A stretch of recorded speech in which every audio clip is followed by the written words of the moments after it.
어머니, 그 앞치마 일하다 바로 오셨어요?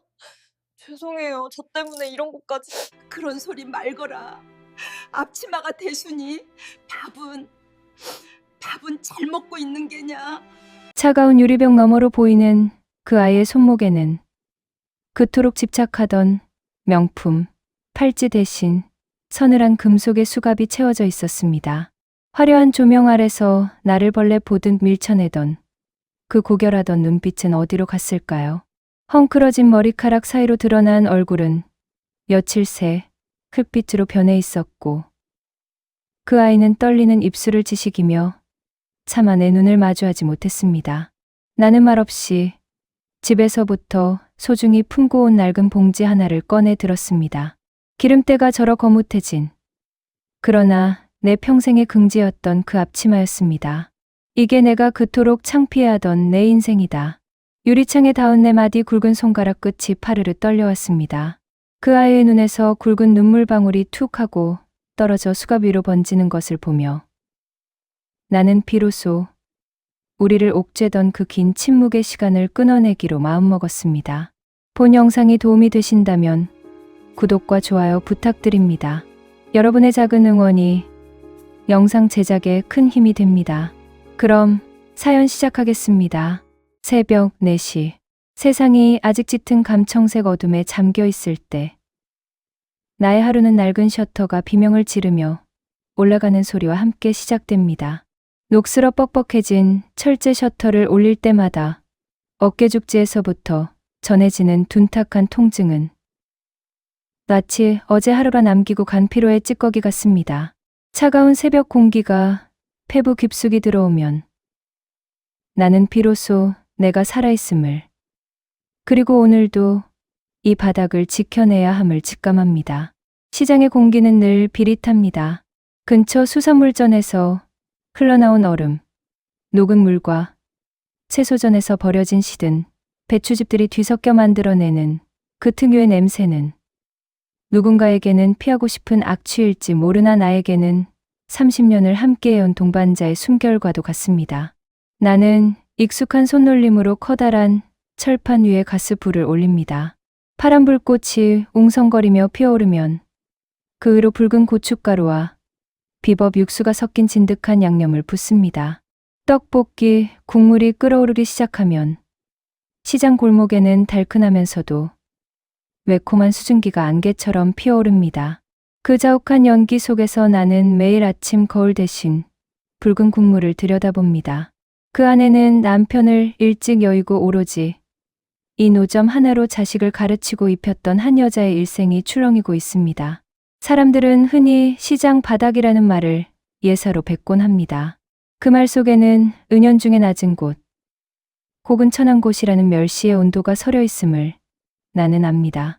하지만 그들이 모르는 사실이 하나 있습니다.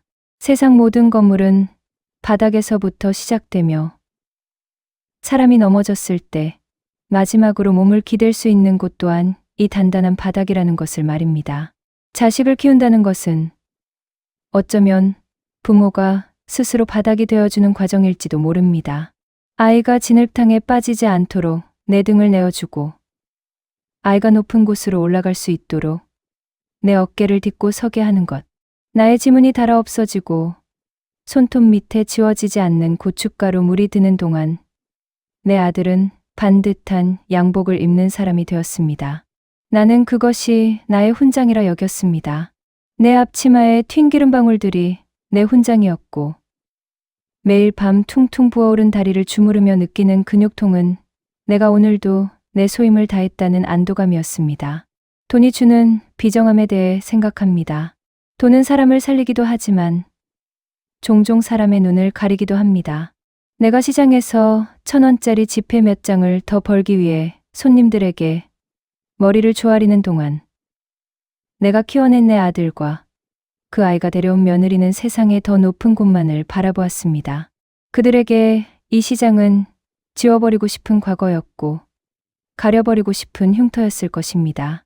하지만 흉터가 있다는 것은 그만큼 치열하게 상처를 견뎌냈다는 증거인데 그 아이들은 왜 그 사실을 알지 못했을까요? 세월의 더섭음은 늘 예상치 못한 순간에 찾아옵니다. 어느덧 거울 속에 나는 깊게 패인 주름 사이로 고단함을 숨기지 못하는 노인이 되어 있었고, 내가 그토록 자랑스러워하던 아들은 어느새 내 눈치를 보는 법을 먼저 배운 타인이 되어 있었습니다. 어머니, 이제 그만 쉬셔도 되잖아요. 라고 말하는 아들의 목소리에는 걱정보다 앞서는 부끄러움의 기색이 서려 있었습니다. 그 아이의 눈동자가 흔들리는 것을 보았을 때 나는 가슴 한구석이 툭 하고 끊어지는 소리를 들었습니다. 나의 일터는 평범한 노점입니다. 구청에서 발급한 낡은 영업 허가증이 비닐 코팅된 채 한쪽 구석에 붙어 있고, 시장 상인회에서 나눠준 낡은 달력에는 내가 갚아야 할 이자와 내야 할 공과금들이 깨알같이 적혀 있습니다. 나는 이 작은 공간 안에서 왕이었습니다. 배고픈 학생들에게는 덤을 얹어주는 인심 좋은 할머니였고, 고단한 상인들에게는 잠시 쉬어갈 수 있는 정거장이었습니다. 그러던 어느 날 아들이 결혼하겠다며 데려온 그 아이를 처음 보았을 때를 기억합니다. 깨끗하고 하얀 피부, 티끌 하나 묻지 않은 구두, 그리고 시장 통로를 지날 때마다 코를 살짝 찌푸리던 그 섬세한 손길. 그 아이는 나와는 다른 세계의 사람이었습니다. 나는 본능적으로 알았습니다. 저 아이의 하얀 옷에 내 붉은 떡볶이, 국물이 튀는 순간 우리는 결코 섞일 수 없는 기름과 물처럼 겉돌게 될 것임을 말입니다. 그 아이는 도심 한복판에 아주 근사한 서양식 레스토랑을 열었다고 했습니다. 이름도 어려운 그곳에서 그 아이는 우아하게 손님을 맞이하고 비싼 와인을 권하며 성공한 여자의 삶을 살아가고 있었습니다. 나는 그 소식을 들었을 때 진심으로 기뻤습니다. 내가 평생을 바친 이 지저분한 시장 바닥의 대가가 그 아이의 화려한 성공이라면 나의 고생 또한 헛된 것이 아닐 거라 믿었기 때문입니다. 하지만 그 믿음은 아주 사소한 순간부터 균열이 가기 시작했습니다. 어느 날인가 아들의 편에 보낸 내가 직접 짠 들기름과 고춧가루, 뭉치가 쓰레기통 옆에서 발견되었다는 이야기를 전해 들었을 때, 그리고 내가 시장통에서 사람들에게 인사하며 아들 자랑을 할 때마다 아들의 얼굴에 드리워지던 그 짙은 그늘을 보았을 때 나는 비로소 깨달았습니다. 내가 이들을 위해 바친 시간이 누군가에게는 숨기고 싶은 치부였다는 것을요. 오늘도 나는 허리가 끊어질 듯한 통증을 견디며 떡볶이 판을 졌습니다. 묵직한 주걱이 빨간 국물을 가를 때마다 내 인생의 무게가 손목에 실립니다. 가게 앞을 지나가는 사람들의 발소리가 오늘따라 유난히 차갑게 들려옵니다. 저 멀리서 시장 상인회장이 급하게 달려와 나를 부릅니다. 할매, 지금 그럴 때가 아니야. 저기 뉴스 좀 봐요. 상인회 사무실의 낡은 텔레비전 화면 속에는 내가 한 번도 가보지 못한 세련된 인테리어의 레스토랑이 비치고 있었습니다. 그리고 그 화려한 문 앞으로 줄지어 들어가는 검은 양복의 사내들, 그 사이로 고개를 숙인 채 끌려 나오는 한 여자의 뒷모습이 보였습니다. 내 심장이 시장 바닥 밑바닥까지 쿵 하고 떨어지는 기분이었습니다. 그 아이였습니다. 시장 바닥이 창피하다며 나를 밀어냈던 나의 소중한 며느리였습니다. 그 아이의 화려했던 성이 무너지는 소리가 이 시끄러운 시장통에서도 선명하게 들려오고 있었습니다.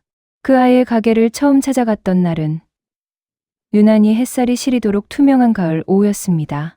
시장통의 눅눅한 그늘에만 익숙해져 있던 내 눈에 도심 한복판의 고층 빌딩들이 뿜어내는 유리 파편 같은 반사광은 몹시도 낯설고 위협적이었습니다.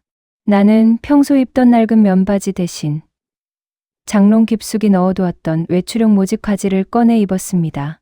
무릎 부분이 약간 튀어나오긴 했지만 그래도 며느리 일터에 가는데 격식은 차려야겠다 싶어 아침 일찍 다림 위로 꾹꾹 눌러 펴고 나온 길이었습니다.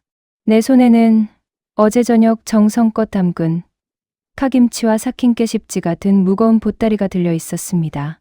어머니, 그런 거 사 먹으면 돼요. 라던 아들의 만류가 귓가에 맴돌았지만 그래도 시어머니의 손맛이 깃든 반찬 한 접시가 타양살이 같은 서울 생활의 위로가 되지 않을까 싶어 기어이 챙겨들었습니다. 보따리를 감싼 분홍색 고자기 위로 혹여 냄새가 셀까봐 비닐봉지를 세 겹이나 겹쳐 묶었건만 버스 안의 사람들은 내 곁을 지날 때마다 미세하게 코끝을 찡그리는 듯했습니다. 그때마다 나는 죄지은 사람 마냥 보따리를 무릎 사이로 바짝 끌어당기며 고개를 숙였습니다. 마침내 도착한 그 아이의 레스토랑은 입구에서부터 내가 감히 발을 들여놓아도 될지 망설여질 만큼 고결한 자태를 뽐내고 있었습니다. 통유리 너머로 비치는 내부는 온통 하얀 대리석과 금빛 조명으로 가득 차 있었고 발을 내디딜 때마다 구두 소리가 맑게 울려 퍼지는 그곳은 시장 바닥과는 전혀 다른 공기가 흐르고 있었습니다. 문을 열고 들어서자마자 나를 맞이한 것은 은은한 클래식 음악과 세련된 향수 냄새였습니다. 내가 30년 넘게 온몸에 두르고 살아온 비릿한 기름내와 매콤한 고춧가루 향은 그 우아한 공간의 입구에서부터 마치 불청객처럼 차단당하는 기분이 들었습니다. 사람이 사람을 부끄러워한다는 것은 어떤 칼날보다 날카롭게 심장을 파고드는 일입니다. 자식을 키우며 우리는 흔히 개천에서 용 났다는 말을 최고의 찬사로 여깁니다. 하지만 개천을 떠난 용이 다시는 그 진흙탕 같은 개천을 돌아보지 않으려 할 때 그 개천을 지키며 온몸이 진흙투성이가 된 부모의 마음은 어디에 기댈 수 있을까요? 체면이라는 것은 참으로 묘한 유령 같습니다. 배고픈 시절에는 그저 배를 채우는 것이 존엄이었으나 배가 부르고 나면 사람들은 자신이 어디서 왔는지를 지우는데 온 힘을 쏟습니다. 그 아이에게 나는 아마도 지우고 싶은 얼룩이었을 것입니다. 하얀 대리석 위에 떨어진 검은 기름 한 방울, 닦아내려 할수록 옆으로 번져나가기만 하는 고집스러운 흔적. 부모가 자식에게 주는 사랑은 조건이 없다 하지만 그 사랑의 대가가 존재의 부정으로 돌아올 때 인간은 비로소 세월의 비정함을 뼈저리게 느낍니다. 내가 그 아이를 위해 떡볶이 판을 저으며 흘린 땀방울이 그 아이의 세계에서는 창피한 배설물처럼 취급받는다는 사실을 깨닫는 순간 내가 살아온 30년 세월은 갈 곳을 잃고 허공을 떠돌게 됩니다. 자식의 성공이 부모의 보람이어야 하는데 왜 그 성공이 우리 사이의 가장 높은 담벼락이 되어야만 했을까요? 돈이 주는 안락함이 인간의 예의마저 삼켜버리는 것을 보며 나는 비로소 가난보다 무서운 것이 마음의 빈곤임을 알게 되었습니다. 입구에 서서 쭈뼛거리는 나를 발견한 한 젊은 직원이 다가왔습니다. 세련된 유니폼을 입은 그는 나를 위아래로 훑어보더니 묘한 거리감을 두며 물었습니다. 무슨 일로 오셨나요? 예약은 하셨습니까? 아, 여기 사장 보러 왔는데 내가 시어머니 되는 사람입니다. 내 말이 끝나기도 전에 저 안쪽 주방 쪽에서 걸어 나오던 며느리와 눈이 마주쳤습니다.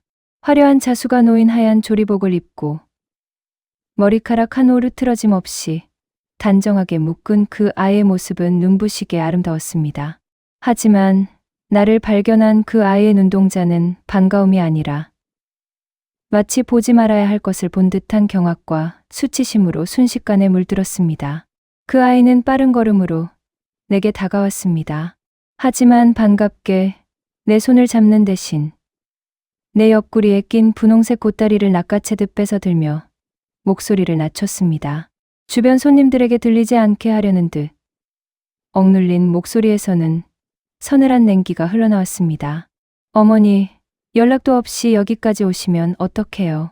아니 너 요새 기력도 없다길래 파김치 좀 담가서 이런 거 들고 오지 마시라고 말씀드렸잖아요. 냄새나요. 여기 손님들 안 보이세요? 그 아이의 시선은 내 얼굴이 아니라 내 낡은 구두 끝에 묻은 시장통의 흙먼지와 내 손톱 끝에 남은 붉은 양념 자국에 머물러 있었습니다. 주변 테이블에 앉아있던 우아한 손님들의 시선이 우리 쪽으로 쏠리는 것이 느껴졌습니다. 그들의 눈빛은 마치 구경거리를 보듯 호기심, 어린 냉소로 가득 차 있었고 나는 그 순간 세상에서 가장 작고 초라한 먼지가 된 기분이었습니다. 그 아이는 나를 레스토랑 안쪽으로 이끄는 대신 뒷문으로 통하는 좁은 복도로 나를 밀어내듯 이끌었습니다. 차가운 금속 문이 닫히고 화려한 조명 대신 어둑한 비상계단의 불빛이 우리를 비추었습니다. 어머니, 앞으로는 절대 예고 없이 오지 마세요. 여기는 시장이 아니에요. 제 이름과 이미지가 걸린 곳이라고요. 시장 떡볶이 냄새 풍기면서 여기 서 계시면 제 체면이 뭐가 돼요? 그 아이의 입술은 떨리고 있었지만 그 떨림은 슬픔이 아니라 분노였습니다. 나를 향한 분노가 아니라 자신의 완벽한 세계에 불쑥 나타난 나의 비루함에 대한 분노였습니다. 나는 내 가슴 속에서 무언가 무너져 내리는 소리를 들었습니다. 30년 넘게 시장 바닥에서 온갖 욕설과 수모를 견뎌내며 단단해졌다고 믿었던 내 마음이 그 아이의 말 한마디에 유리장처럼 박살이 났습니다. 알았다. 내가 생각이 짧았구나. 이거 너 좋아하는 깨십도 들었으니까 꼭 챙겨 먹고. 나는 떨리는 손으로 보따리를 다시 한번 그 아이 쪽으로 밀어 넣었습니다. 하지만 그 아이는 보따리를 받지 않았습니다. 대신 복도 구석에 놓인 쓰레기통 옆 선반에 그것을 툭 던져두듯 내려놓았습니다. 그 둔탁한 소리가 마치 내 자존심이 바닥에 부딪히는 소리처럼 들렸습니다. 가세요. 이제 브레이크 타임 끝날 시간이라 바빠요. 그 아이는 뒤도 돌아보지 않고 안으로 들어가 버렸습니다. 닫힌 문 너머로 다시 우아한 클래식 음악 소리가 흘러나왔습니다. 나는 어두운 비상계단에 홀로 서서 네 마디 굵은 손을 내려다보았습니다. 떡볶이 판을 젓느라 굳은 살이 박이고 뜨거운 국물에 데어 흉터가 남은 내 손. 이 손이 그 아이를 공부시키고 이 손이 그 아이의 결혼 자금을 만들었는데 이제 이 손은 그 아이에게 숨기고 싶은 부끄러움이 되어 있었습니다. 레스토랑을 나와 다시 뜨거운 햇살 아래 섰을 때 나는 갑자기 길을 잃은 아이처럼 막막해졌습니다. 화려한 빌딩 숲 사이로 부는 바람이 유난히 차갑게 내 살을 팠습니다. 내 무릎은 평소보다 더 시큰거렸고 가슴 중앙에는 커다란 돌덩이가 얹힌 듯 숨이 가빠왔습니다. 시장을 향해 돌아가는 버스 안에서 나는 창밖을 보며 생각했습니다. 그 아이가 말한 체면이라는 것이 과연 자기를 이토록 사랑하는 사람의 진심을 쓰레기통 옆에 던져버릴 만큼 위대한 것인지, 그리고 나는 왜 그런 모욕을 당하고도 그 아이가 배를 골지 않을까 걱정하는 바보 같은 어미로 남을 수밖에 없는지 말입니다. 시장에 도착했을 때는 이미 해가 뉘엿뉘엿 지고 있었습니다. 노점의 전구를 켜자 붉은 떡볶이 판이 다시 그 익숙한 빛을 내뿜기 시작했습니다. 나는 다시 앞치마를 둘렀습니다. 기름때 절고 고춧가루 튀어 얼룩덜룩한 이 앞치마가 그 세련된 레스토랑의 대리석 바닥보다 훨씬 더 따뜻하고 정직하게 느껴졌습니다. 하지만 그날 밤 나는 꿈을 꾸었습니다. 하얀 대리석 위로 내 빨간 떡볶이 국물이 쏟아지고 그 아이가 수갑을 찬 채 그 국물 위를 맨발로 걸어가는 그런 기괴한 꿈을 말입니다. 그것은 어쩌면 무너져버린 부모의 마음이 하늘에 올리는 슬픈 기원이었을지도 모릅니다. 누군가의 헌신을 부끄러움으로 되갚는 순간 그 사람이 쌓아올린 성공의 성벽은 이미 안에서부터 썩어 들어가기 시작한 것입니다. 시장의 소문은 발이 없어도 물기를 머금은 바닥을 타고 뱀처럼 기어다닙니다. 내가 그 아이의 화려한 레스토랑에서 뒷문으로 쫓겨나듯 밀려났던 그날의 이야기는 다음 날 새벽 시장 통로의 첫 안개가 깔기도 전에 이미 상인들의 입술 사이를 바쁘게 오가고 있었습니다. 평소 살갑게 인사를 건네던 옆집 건어물댁은 내 눈을 슬쩍 피하며 마른 멸치를 고르는 데만 열중했고 앞집 채소전 안주인은 동정인지 조롱인지 모를 낮은 한숨을 내뱉으며 얘 곁을 지나쳤습니다. 아이고, 저 할매 불쌍해서 어째. 자식 앞길 막는다고 구박받았다며? 그들의 웅성거림은 끓는 떡볶이, 판의 수증기 속에 섞여 내 귓가에 달라붙었습니다.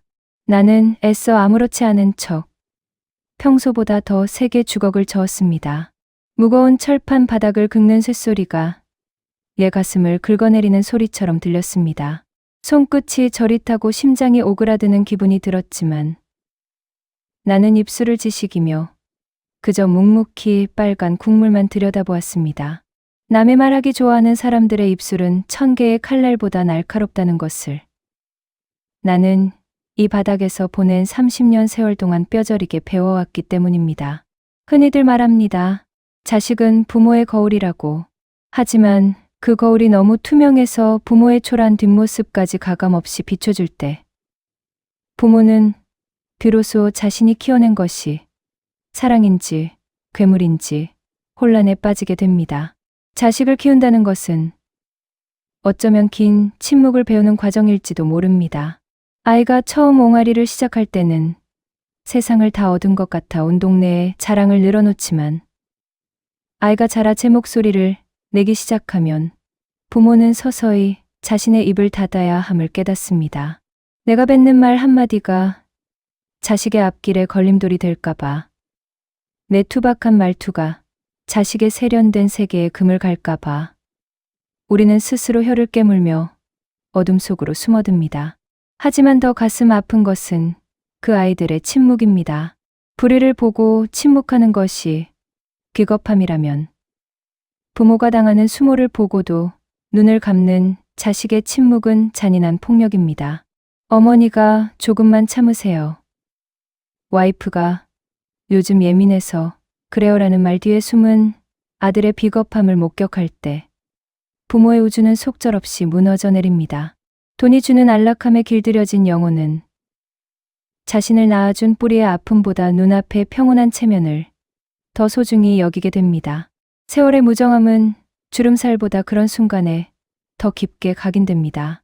내가 이 아이를 위해 얼마나 많은 새벽을 깨웠고 얼마나 많은 끼니를 걸렀는지는 중요하지 않습니다.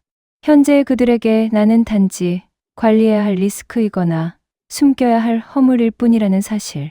그 비정한 진실을 마주할 때 인간의 존엄은 시장 바닥에 버려진 시든 배추집보다 더 보잘것없어집니다. 그럼에도 불구하고 자식을 미워할 수 없는 것이 부모의 천벌이라면 나는 그 천벌을 달게 받으며 오늘도 이 앞치마를 다시 고쳐맵니다. 장사가 한창이던 어느 오후 아들이 노점을 찾아왔습니다. 평소처럼 양복을 말끔하게 차려입은 모습이었지만 내 눈을 마주하지 못하고 애꿎은 구두 끝으로 바닥을 툭툭 치는 모습에서 나는 이미 그 아이가 가져온 말의 무게를 짐작했습니다. 아들은 한참을 머뭇거리다 품 안에서 두툼한 봉투 하나를 꺼내 탁자 위에 올려놓았습니다. 어머니, 이거 그 사람이 드리는 거예요. 이게 뭐냐? 이제 이 일 그만두시라고요. 가게, 월세 내고 생활비 하기에 부족하지 않을 거예요. 그 사람, 요즘 레스토랑 확장이니 뭐니 해서 예민해요. 어머니가 여기서 이러고 계시는 거 사람들이 알까봐 밤잠도 못 자요. 아들의 목소리는 낮았지만 그 안에는 거절할 수 없는 강요가 서려 있었습니다. 나는 그 봉투를 물끄러미 바라보았습니다. 며느리가 내민 그 돈은 나를 걱정해서 주는 위로금이 아니라 내 존재를 시장에서 지워버리기 위한 퇴거 보상금과도 같은 것이었습니다. 내 손톱 밑에 낀 고춧가루 물이 그 아이의 레스토랑 평판을 갉아먹는 독이라도 되는 양. 그들은 나를 이 바닥에서 밀어내려 하고 있었습니다. 내가 이 일을 관두면 나는 뭐가 되니? 이 떡볶이 판이 내 인생이고 너를 키운 힘인데. 어머니, 고집 좀 부리지 마세요. 요즘 세상에 누가 이런 노점에서 자식 키웠다고 자랑하고 다녀요? 그 사람 말 틀린 거 하나 없어요. 저희 체면도 좀 생각해 주셔야죠. 아들의 목소리가 높아지자 주변 상인들의 시선이 다시 우리 쪽으로 쏠렸습니다. 나는 떨리는 손으로 앞치마를 만지작거렸습니다. 30년 전 남편을 여의고 처음 이 앞치마를 둘렀을 때의 결연함이 무색해지는 순간이었습니다. 그때의 앞치마는 나를 지켜주는 갑옷이었는데 이제는 자식의 앞길을 막는 흉한 누더기가 되어 있었습니다. 나는 잠시 앞치마 끈을 풀었습니다. 이제 그만 쉬라는 아들의 말이 어쩌면 나를 위한 배려일지도 모른다는 착각이 잠시 머릿속을 스쳤습니다. 하지만 앞치마를 벗어 내려놓는 순간 내 몸을 감싸고 있던 온기가 순식간에 빠져나가는 소름 끼치는 공허함을 느꼈습니다. 이 앞치마를 벗으면 나는 더 이상 누군가의 어머니도 시장의 주인도 아닌 그저 쓸모없어 버려진 노파에 불과할 것 같았습니다. 나는 다시 앞치마를 들어 허리에 감았습니다. 그리고 아들이 가져온 돈 봉투를 다시 그 아이의 손에 쥐어주었습니다. 가거라. 나는 여기서 내 방식대로 살 테니 너희는 너희 방식대로 잘 살아라. 대신 다시는 나보고 부끄럽다는 소리는 하지 마라. 아들은 짜증 섞인 한숨을 내뱉으며 돌아섰습니다. 멀어져가는 아들의 뒷모습을 보며 나는 목울대가 뜨거워지는 것을 참아내려 애써 침을 삼켰습니다. 목구멍에 커다란 가시가 걸린 듯 아릿한 통증이 가슴을 타고 내려갔습니다. 며느리의 모욕보다 더 아픈 것은 아들의 방관이었습니다. 내가 그 아이의 세계에서 먼지처럼 취급받을 때 내 아들은 그 먼지를 닦아내는 대신 아예 방문을 닫아버리는 쪽을 택했습니다. 일상의 무심한 잔인함은 그렇게 매일 조금씩 나의 영혼을 갉아먹고 있었습니다. 그날 이후 며느리의 행동은 더욱 대담하고 노골적으로 변했습니다.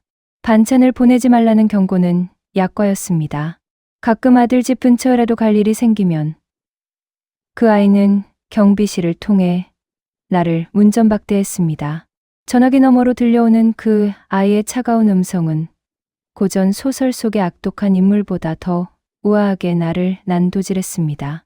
어머니, 품위 있게 늙으세요. 시장 바닥 냄새 풍기면서 저희 삶에 끼어들지 마시고요. 그게 자식을 진정으로 사랑하는 길이에요. 품위. 그 아이가 말하는 품위는 무엇일까요?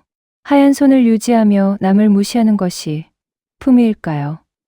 아니면 온갖 얼룩을 묻히면서도 소중한 것을 지켜내는 것이 품위일까요? 나는 거울 속의 내 초라한 모습을 보며 자문했습니다. 그리고 그때마다 내 대답은 늘 같았습니다. 내 품위는 이 낡은 앞치마에 묻은 수많은 인생의 흔적들 속에 있다고. 하지만 평화로운 시장의 일상 뒤편으로 굴길한 징조들이 하나둘씩 고개를 들기 시작했습니다. 며느리의 레스토랑이 무리하게 지점을 늘린다는 소문, 투자자들과의 갈등, 그리고 가끔 시장을 찾아와 나를 위협하듯 쳐다보던 검은 양복의 사내들. 그 아이가 쌓아 올린 화려한 공든 탑의 밑바닥에서부터 미세한 균열의 소리가 들려오고 있었습니다. 나는 주걱을 쥔 손에 힘을 주었습니다. 폭풍전야의 고요함이 시장 골목을 무겁게 짓누르고 있었습니다. 자식이 부모를 부끄러워하는 마음이 깊어질수록 그 자식이 딛고 선 땅은 서서히 늪으로 변해간다는 사실을 그들은 왜 알지 못할까요? 그날은 유난히도 공기가 무거웠습니다. 비가 오려는지 습기가 시장 바닥에 쩍쩍 달라붙어 떡볶이 판에서 올라오는 열기가 평소보다 더 가쁘게 목을 조여오던 오후였습니다. 평소와 다름없이 주걱을 젓고 있었지만 등 뒤에서 느껴지는 서늘한 기운에 자꾸만 뒷목이 뻣뻣해졌습니다. 시장 어귀에 낯선 검은색 승용차 몇 대가 며칠째 서성인다는 소문이 돌 때부터 내 안의 불길한 예감은 이미 날카로운 손톱으로 가슴벽을 긁어대고 있었습니다. 사건은 예고 없이 그러나 아주 필연적인 무게로 닥쳐왔습니다. 단골 손님 하나 없던 한산한 시간에 아들이 하얗게 질린 얼굴로 노점에 나타났습니다. 넥타이는 비뚤어져 있었고 늘 단정하던 구두 끝에는 어디서 묻었는지 모를 진흙이 잔뜩 묻어 있었습니다. 내 손을 잡는 아들의 손등은 경련하듯 파르르 떨리고 있었고 그 아이의 눈동자는 이미 초점을 잃은 채 허공을 헤매고 있었습니다. 어머니 어떡해요? 그 사람이 일을 냈어요. 아들의 목소리는 젖은 솜처럼 무거웠고 그 한마디가 떨어지자마자 내 발밑에 세상이 서서히 무너져 내리는 진동이 느껴졌습니다. 인간의 욕망은 소금물을 마시는 것과 같다고들 합니다. 마시면 마실수록 갈증은 깊어지고 그 갈증을 채우기 위해 더 큰 파도를 들이켜다 결국 제풀에 질식해버리고 마는 법이지요. 그 아이에게 그 화려한 레스토랑은 꿈의 궁전이 아니라 스스로 목을 죄는 금빛 올감이었습니다.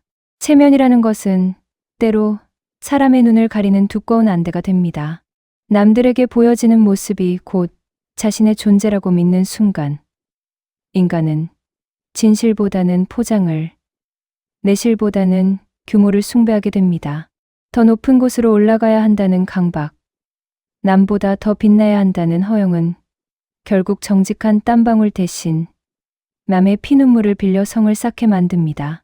자식을 키우며 우리는 늘 정직하게 살아라라고 가르치지만 세상의 화려한 불빛 앞에 선 자식들에게 그 말은 지루한 옛날 이야기쯤으로 치부되곤 합니다. 돈이 권력이 되고 명품이 인격이 되는 세상에서 그 아이는 아마도 길을 잃었을 것입니다. 하얀 대리석 바닥을 유지하기 위해 보이지 않는 곳에서 얼마나 많은 서류를 조작하고 얼마나 많은 사람의 신뢰를 헐값에 팔아넘겼을지. 그 부서진 양심의 조각들이 결국 날카로운 파편이 되어 자신을 찌를 것이라는 사실을 왜 그 아이는 수갑이 채워지기 직전까지도 깨닫지 못했을까요? 인생의 바닥은 결코 부끄러운 곳이 아닙니다. 진짜 부끄러운 것은 바닥을 피하려다 허공에 자짜 계단을 만들고 그 계단이 무너질 때 함께 추락하는 영혼의 비굴함입니다. 나는 30년을 이 비릿한 시장 바닥에서 굴렀지만 단 한 번도 남의 주머니를 탐하거나 내 처지를 속인 적이 없습니다. 그래서 나는 당당하게 고개를 들 수 있었지만 그 아이는 가장 높은 곳에서 가장 비참하게 고개를 숙이게 되었습니다. 그것이 삶이 우리에게 주는 가장 잔인하고도 공평한 가르침일지도 모릅니다. 아들의 입을 통해 흘러나온 이야기는 차마 귀를 의심케 할 만큼 참혹했습니다. 며느리는 무리하게 지점을 확장하는 과정에서 투자자들의 돈 수십억 원을 빼돌렸고 부족한 운영 자금을 메우기 위해 유령 회사를 세워 가짜 매출을 만들었다고 했습니다. 이름만 대면 알만한 유명 인사들을 앞세워 버린 화려한 파티들. 신문 지면을 장식했던 그 우아한 성공의 서사들은 모두 거짓이라는 모래 위에 세워진 신기루였습니다. 어머니, 지금 검찰에서 들이닥쳤대요. 레스토랑이며 집이며 다 압수수색 중이고 그 사람은 지금 연행됐어요. 아들의 말이 끝나기도 전에 시장 골목 끝에서부터 날카로운 사이렌 소리가 들려왔습니다. 평소에는 구급차나 소방차 소리려니 하고 넘겼을 그 소리가 그날따라 내 심장을 직접 관통하는 비명처럼 들렸습니다. 빨간색과 파란색의 경광등이 시장의 낡은 천막들을 번갈아 비추며 다가왔습니다. 사람들이 웅성거리며 모여들기 시작했습니다. 무슨 일이야? 누가 잡혀간대? 하는 소리들이 시장통을 가득 메웠습니다. 나는 앞치마를 꽉 움켜쥐었습니다. 손등의 솥은 정맥이 터질 듯 부풀어 올랐고 입안은 바짝 말라 혀가 입천장에 달라붙었습니다. 잠시 후 텔레비전 뉴스 속보에 그 아이의 모습이 나타났습니다. 수많은 취재진의 카메라 플래시 세례 속에서 하얀 조리복 대신 검은색 코트를 머리까지 뒤집어 쓴 채 고개를 숙이고 걷는 여자. 한때 나를 시장 바닥 냄새 난다며 멸시하던 그 고고하던 어깨는 힘없이 처져 있었고 수사관들의 손에 이끌려 호송차로 향하는 그 아이의 발걸음은 마치 도살장으로 끌려가는 짐승처럼 위태로웠습니다. 행정상의 절차는 비정할 만큼 신속했습니다. 체포영장이 집행되고 구속 전 피의자 신문이 이어졌습니다. 아들은 변호사를 구하러 사방팔방으로 뛰어다녔지만 이미 엎질러진 물은 거대한 해일이 되어 그들의 삶을 집어삼키고 있었습니다. 며느리가 그토록 애지중지하던 레스토랑 문 앞에는 압류라고 적힌 빨간 딱지들이 덕지덕지 붙었고 화려한 통유리창 너머의 대리석 바닥에는 주인을 잃은 먼지만이 가라앉고 있었습니다. 시장 사람들의 태도는 무서울 정도로 빠르게 변했습니다. 어제까지만 해도 성공한 며느리 둬서 좋겠다며 부러워하던 이들이 이제는 매 면전에서 역시 시장 것들이 돈맛을 보면 무섭다니까. 그 시어머니의 그 며느리지라며 독설을 내뱉었습니다. 그 말들은 하나하나 화살이 되어 내 가슴에 박혔습니다. 내가 잘못한 것이 아님에도 불구하고 자식의 허물이 곧 부모의 죄가 되는 이 기막힌 굴레를 나는 온몸으로 견뎌내야 했습니다. 며칠 뒤 아들이 다 죽어가는 목소리로 전화를 해왔습니다. 어머니, 그 사람이 어머니를 보고 싶대요. 나를. 왜? 모르겠어요. 변호사도 안 만나고 저도 안 보겠대요. 그냥 시어머니, 시장에 계신 어머니 좀 불러달라고 계속 울기만 해요. 전화기를 쥔 내 손이 심하게 떨렸습니다. 나를 창피해하고 내 냄새를 혐오하고 내 존재를 지우려 했던 그 아이가 인생의 가장 어두운 구덩이에 빠진 순간 가장 먼저 찾은 사람이 나라는 사실에 나는 허망한 웃음이 터져 나왔습니다. 나는 가게 구석에 걸어두었던 낡은 앞치마를 내려다보았습니다. 기름때가 묻고 구멍이 난 며느리가 그토록 혐오하던 이 앞치마가 어쩌면 그 아이가 잃어버린 유일한 진실일지도 모른다는 생각이 들었습니다. 나는 앞치마를 정성스럽게 접어 비닐봉지에 넣었습니다. 그리고 무거운 몸을 이끌고 차가운 쇠창살과 유리벽이 기다리고 있는 그곳으로 향했습니다. 하늘에서는 참았던 비가 쏟아지기 시작했습니다. 시장 바닥의 먼지들을 씻어내리는 빗소리가 마치 누군가의 통곡 소리처럼 길게 이어지고 있었습니다. 세상이 주는 화려한 왕관은 때로 머리를 누르는 가시 면류관이 되지만 부모가 주는 낡은 앞치마는 언제나 상처를 덮어주는 비단길이 됩니다. 시장의 아침은 평소와 다름없이 밝아왔지만 그날의 공기는 유난히도 질척거렸습니다. 노점 천막 위에 내려앉은 이슬조차 투명하지 않고 잿빛으로 보였던 것은 아마도 내 마음의 색깔이 그러했기 때문일 것입니다. 시장 상인의 사무실 앞 낡은 텔레비전 속보. 자막에는 며칠째 그 아이의 이름 대신 유명 레스토랑 대표 K씨라는 익명 뒤에 숨겨진 추문들이 붉은 글씨로 흐르고 있었습니다. 횡령액 수십억, 가짜 매출로 투자자 기망. 화면 하단을 스쳐 지나가는 그 비정한 글자들을 보며 사람들은 혀를 찼습니다. 어제까지만 해도 그 아이를 개천에서 난 용이라 칭송하던 입술들은 이제 그 음이 실은 가짜 비늘을 붙인 미꾸라지였다며 조롱 섞인 가래침을 뱉어냈습니다. 나는 그들의 시선을 피해 시장 구석진 골목으로 몸을 숨겼습니다. 내 아들이 선택한 여자, 내가 내 손으로 지어준 밥을 먹였던 그 아이가 세상의 난도질을 당하는 것을 지켜보는 일은 내 살점이 한 점씩 떨어져 나가는 것보다 더 고통스러운 형벌이었습니다. 돈이라는 것은 참으로 영악한 짐승과 같습니다. 주인의 어깨 위에 올라타 세상 가장 높은 곳을 보여주며 유혹하다가도 주인의 발걸음이 단 한 번이라도 휘청이면 가차없이 목덜미를 물어뜯어 심연으로 끌어내리니 말입니다.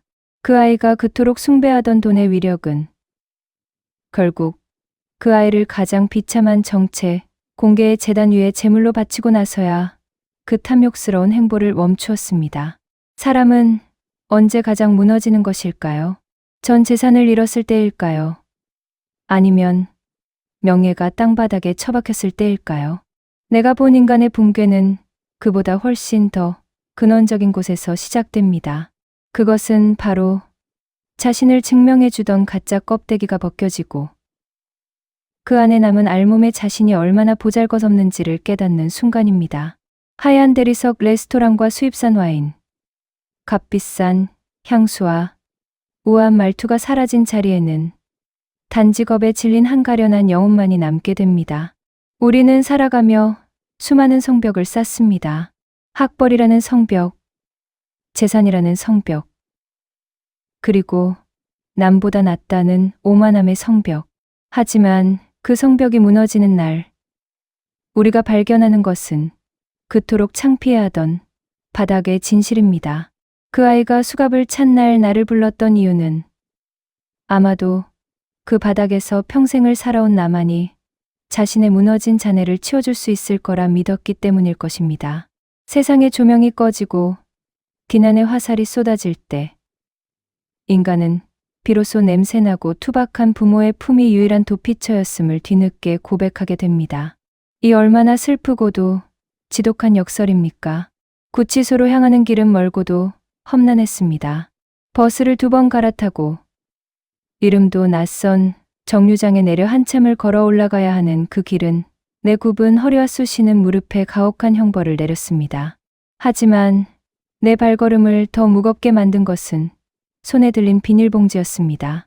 며느리가 그토록 혐오하던 기름때 전 내 평생의 훈장인 그 낡은 앞치마. 아들은 어머니, 그런 건 왜 가져가요? 라며 타박했지만 나는 왠지 그 앞치마가 그 아이에게 필요한 유일한 수위이자 생명줄이 될 것 같다는 예감이 들었습니다. 면회실 대기석은 차가운 정적과 낮은 한숨으로 가득 차 있었습니다. 벽면의 소독약 냄새는 코끝을 알싸하게 찔렀고 천장의 형광등은 지지직거리는 소리를 내며 위태롭게 깜빡였습니다. 내 순서를 기다리는 동안 나는 내 옆에 앉은 다른 면회객들의 얼굴을 보았습니다. 하나같이 삶의 고단함이 덕지덕지 묻어있는 그들의 얼굴에서 나는 나의 거울을 보았습니다. 그곳에는 잘난 사람도 못난 사람도 없었습니다. 오직 죄지은 자식을 둔 부모의 문드러진 가슴만이 있을 뿐이었습니다. 마침내 내 이름이 불리고 투명한 강화유리 벽을 사이에 둔 좁은 방으로 들어섰습니다.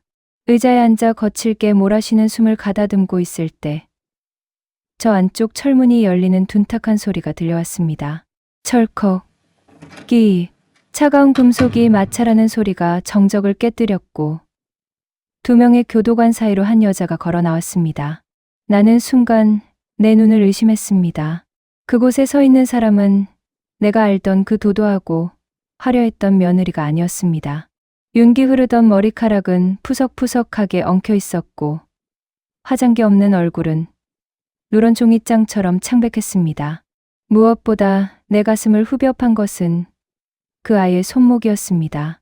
가느다란 그 아이의 손목에는 서늘한 금속 광택을 내뿜는 수갑이 채워져 있었습니다. 걸음을 옮길 때마다 수갑의 체인이 부딪히며 내는 챙, 챙 하는 소리는 내 심장을 직접 타격하는 비명처럼 들렸습니다. 그 아이는 고개를 숙인 채 차마 내 눈을 마주하지 못하고 자리에 앉았습니다. 유리병 너머로 전해지는 그 아이의 떨림이 내 손끝까지 전달되는 듯했습니다. 어머니, 갈라진 목소리가 수신기를 타고 내 귓가에 닿았습니다. 그 한마디에 참았던 내 눈시울이 뜨겁게 달아올랐습니다.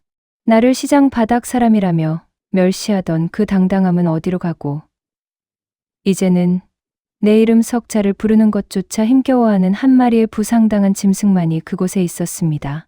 그래, 나왔다. 밥은 먹었니?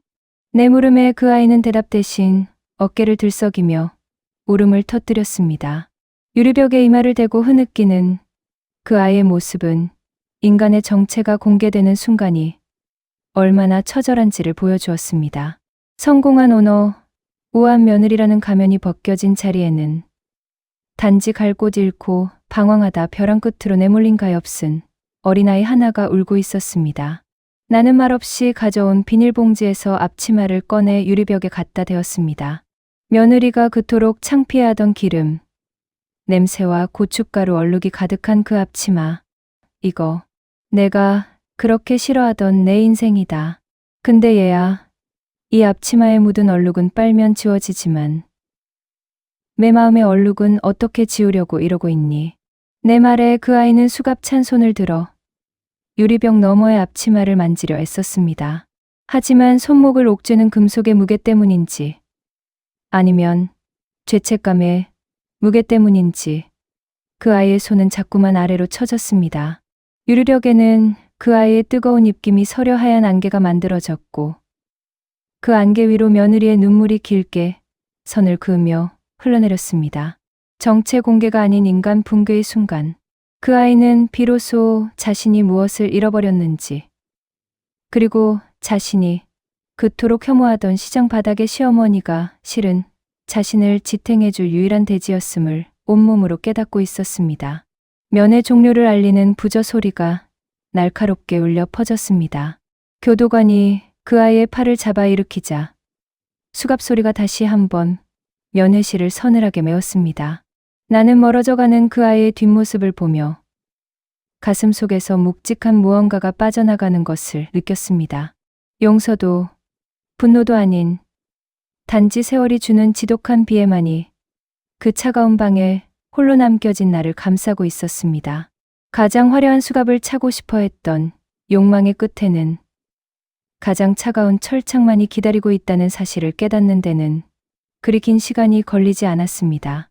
구치소의 육중한 철문이 등 뒤에서 닫히는 소리는 마치 한 시대가 저무는 종소리처럼 길고 무겁게 귓가를 울렸습니다. 돌아오는 길, 버스 창밖으로 보이는 세상은 아무 일도 없었다는 듯 평온하게 흘러가고 있었습니다.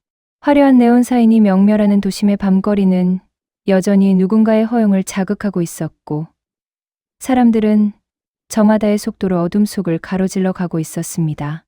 나는 무릎 위에 놓인 빈 가방을 가만히 어루만졌습니다. 그 아이에게 건네주고 온, 이제는 내 손때보다 그 아이의 눈물이 더 깊게 배었을 그 낡은 앞치마의 감촉이 여전히 손끝에 남아있는 듯했습니다. 시장으로 돌아오는 마지막 버스 안에서 나는 차가운 유리창에 머리를 기대었습니다. 창밖으로 스쳐 지나가는 가로등, 불빛들이 내 주름진 얼굴 위로 길게 선을 그으며 지나갔습니다. 인생이란 참으로 묘한 것이어서 가장 부끄럽다고 여겼던 조각이 가장 결정적인 순간에 서로를 지탱하는 마지막 기둥이 되기도 합니다. 그 아이가 그토록 혐오하던 나의 바닥이 이제는 그 아이가 유일하게 발을 딛고 다시 일어서야 할 시작점이 되었다는 사실이 가슴 시리도록 아프게 다가왔습니다. 사람들은 흔히 시간이 지나면 모든 것이 잊히고 씻겨나갈 것이라 말합니다.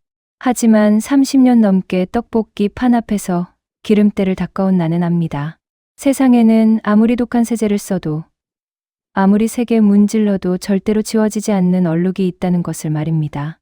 그것은 옷감 깊숙이 스며든 고춧가루 물 같은 것이 아니라 사람의 영혼 속에 뿌리를 내린 회한이라는 이름의 얼룩입니다.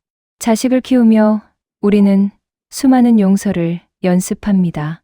아이가 그릇을 깨뜨렸을 때, 시험 성적표를 속였을 때, 혹은 부모의 가슴에 못 박는 말을 내뱉었을 때도 우리는 몰라서 그랬겠지라는 한마디로 스스로를 달래며 마음의 빗장을 풉니다.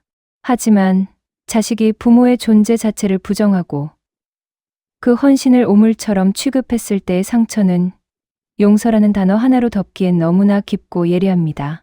그럼에도 불구하고 부모가 끝내 그 자식을 놓지 못하는 이유는 무엇일까요? 그것은 내가 낳은 생명에 대한 책임감 때문이 아닙니다. 자식의 몰락이 고나의 실패처럼 느껴지는 넌대 책임 때문도 아닙니다. 그것은 단지 그 아이의 무너진 성벽 아래 깔린 가련한 영혼을 온전히 이해할 수 있는 사람이 세상에 나밖에 없다는 그 지독한 고독 때문일지도 모릅니다. 돈이 주는 비정함은 사람을 악하게 만들기도 하지만 더 무서운 것은 사람을 가짜로 만든다는 점입니다. 진짜 자신의 모습이 무엇인지 잊어버린 채 남들이 부러워하는 껍데기를 유지하기 위해 영혼을 갉아먹는 삶. 그 화려한 감옥에서 해방되는 유일한 방법은 역설적이게도 진짜 감옥의 차가운 바닥에 주저앉는 일뿐이었을지도 모릅니다. 용서란 상대방의 잘못을 없던 일로 해주는 것이 아닙니다. 상대방이 짊어진 죄의 무게를 기꺼이 나누어 지겠다는 선언이며 그 지워지지 않는 얼룩을 함께 바라보며 살아가겠다는 묵묵한 약속입니다. 나는 오늘 그 아이에게 내 앞치마를 건네며 내 남은 생을 그 아이의 얼룩을 함께 닦아내는 데 쓰겠노라 다짐했습니다. 그것이 비록 내 삶을 더 고단하게 할지라도 바닥을 아는 사람만이 줄 수 있는 마지막 구원이라 믿기 때문입니다. 면회실 유리창 너머로 내가 앞치마를 밀어 넣었을 때 그 아이의 반응을 나는 잊을 수 없습니다. 수갑을 찬 손으로 그 낡고 거친 천을 더듬거리던 그 아이의 손가락 끝은 마치 불의 댁이라도 한듯 가늘게 떨리고 있었습니다. 그 아이는 그 앞치마를 가슴팍으로 끌어당겨 얼굴을 묻었습니다. 그곳에서는 내가 30년 동안 풍겨온 비릿한 시장 냄새와 매콤한 떡볶이 향, 그리고 누군가의 줄인 배를 채워주기 위해 흘렸던 정직한 땀 냄새가 났을 것입니다. 어머니, 제가 다 잘못했어요. 그 아이의 입에서 처음으로 터져나온 참회는 우아하지도 세련되지도 않았습니다. 그것은 짐승의 신음처럼 낮고 거칠었으며 유리벽을 타고 진동으로 전해질 만큼 절박했습니다. 나는 그 아이의 사과를 듣고도 괜찮다거나 다 잊어라는 말을 하지 않았습니다. 대신 나는 투박하고 마디 굵은 내 손을 유리벽에 가만히 갖다 대었습니다. 우리 사이를 가로막은 투명한 장벽은 차가웠지만 그 너머로 전해지는 그 아이의 뜨거운 오열은 내 손바닥을 적시는 듯 생생했습니다. 얘야, 시장 바닥 사람들은 넘어져도 다시 일어나는 법을 가장 먼저 배운단다. 너도 이제 그 바닥을 보았으니 이제는 어떻게 일어서야 할지를 고민하렴. 이 앞치마는 내가 너를 위해 비워둔 자리다. 그 아이는 고개를 숙인 채 한참을 흐느꼈습니다. 수갑의 금속 소리가 울음소리와 뒤섞여 면회실의 무거운 공기를 갈랐습니다. 나는 용서한다는 말을 아꼈습니다. 용서는 입술로 하는 것이 아니라 앞으로 이어질 긴 고통의 시간을 함께 견디며 증명해내는 것이니까요. 나는 그저 그 아이의 굽은 어깨가 조금이나마 펴지기를 바라며 마지막까지 유리벽에서 손을 떼지 않았습니다. 시장에 돌아오니 새벽 4시를 알리는 시계 종소리가 고요한 골목을 깨우고 있었습니다. 셔터를 울리는 소리가 어제보다 더 맑게 들렸습니다. 나는 익숙한 손놀림으로 가스불을 켜고 큰 판 위에 육수를 부었습니다. 붉은 고춧가루가 물에 퍼지며 꽃처럼 피어오르는 것을 보며 나는 비로소 숨을 크게 내뱉었습니다. 시장 사람들은 여전히 나를 보며 수군거립니다. 그 집 며느리 어떻게 됐다며? 하는 호기심, 어린 질문들이 뒤수처럼 날아와 꽂히기도 합니다. 하지만 나는 더 이상 그들의 시선에 휘둘리지 않습니다. 내 앞치마가 부끄러웠던 적은 단 한순간도 없었으며 얘가 지켜온 이 바닥의 진실이 결국 그 아이를 살리는 동아줄이 되었음을 알기 때문입니다. 가게 한쪽 벽에는 그 아이가 쓰던 화려한 조리복 대신 내가 건네주고 온 앞치마가 있던 빈자리가 선명하게 남아 있습니다. 나는 매일 아침 그 빈자리를 닦으며 생각합니다. 언젠가 그 아이가 모든 죗값을 치르고 나오는 날, 다시 이 낡은 앞치마를 두르고 내 곁에서 주걱을 잡을 나르려 대리석 바닥보다 차갑지만 정직한 이 시장 바닥에서 우리는 비로소 진짜 가족이 되어갈 것입니다. 동이 터오는 시장 골목으로 첫 손님이 들어옵니다. 고단한 밤일을 마치고 돌아오는 환경미화원 아주머니의 얼굴에 맺힌 땀방울이 아침 햇살에 반짝입니다. 나는 그분에게 평소보다 더 넉넉하게 떡볶이를 담아드립니다. 덤으로 얹어주는 튀김 몇 조각 속에 내가 받은 상처와 내가 행한 용서의 무게를 함께 담아 보냅니다. 삶은 계속됩니다. 씻기지 않는 얼룩을 안고서도 우리는 다시 주걱을 들어야 하고 부서진 마음의 조각들을 모아 다시 성벽을 쌓아야 합니다. 다만 이제는 허영의 성이 아니라 서로의 온기를 나눌 수 있는 낮은 지붕의 집을 지으려 합니다. 비릿한 시장 냄새 속에서 피어나는 붉은 떡볶이, 국물처럼 우리의 남은 인생도 그렇게 뜨겁고 정직하게 끓어오르기를 기도하며 나는 오늘도 앞치마 끈을 단단히 조여맵니다. 저 멀리서 시장의 아침을 알리는 활기찬 소리들이 파도처럼 밀려옵니다. 나는 그 소음 속에 내 슬픔을 묻고 다시금 삶의 한복판으로 걸어 들어갑니다. 사람은 언제까지 돌이킬 수 있을까요? 오늘도 나는 붉은 국물 위로 피어오르는 수증기를 가만히 들여다봅니다. 내 평생을 지켜온 이 비릿한 시장 바닥은 여전히 축축하고 고단하지만 이제는 압니다. 가장 낮은 이곳이 실은 가장 단단하게 나를 받쳐주고 있었다는 것을요. 그 아이에게 건네주고 온 낡은 앞치마, 기름때가 절고 고춧가루가 튀어 엉망이었던 그 천 조각이 차가운 철창 안에서 그 아이의 유일한 이불이 되고 눈물 수건이 되었겠지요. 사람들은 묻습니다. 어떻게 그런 모욕을 당하고도 다시 손을 내밀 수 있느냐고. 하지만 어쩌겠습니까? 자식의 허물은 부모의 살점과 같아서 떼어내려 할수록 내 가슴만 더 피가 나는 법인거려.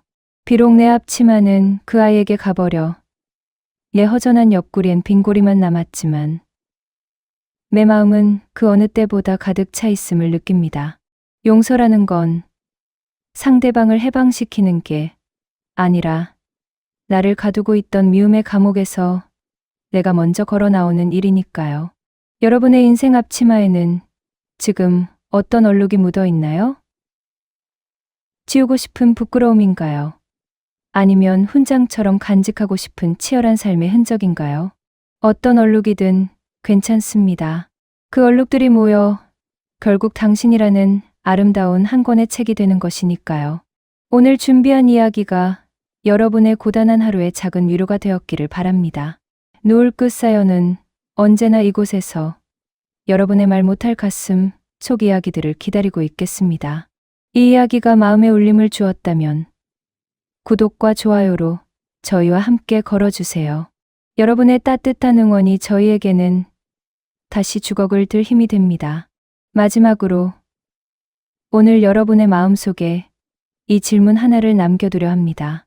사람은 언제까지 돌이킬 수 있을까요? 그리고 당신은 지금 누구를 향해 그 손을 내밀 준비가 되어 있으신가요? 지금까지 노을 끝 사연이었습니다. 평안한 밤 되십시오.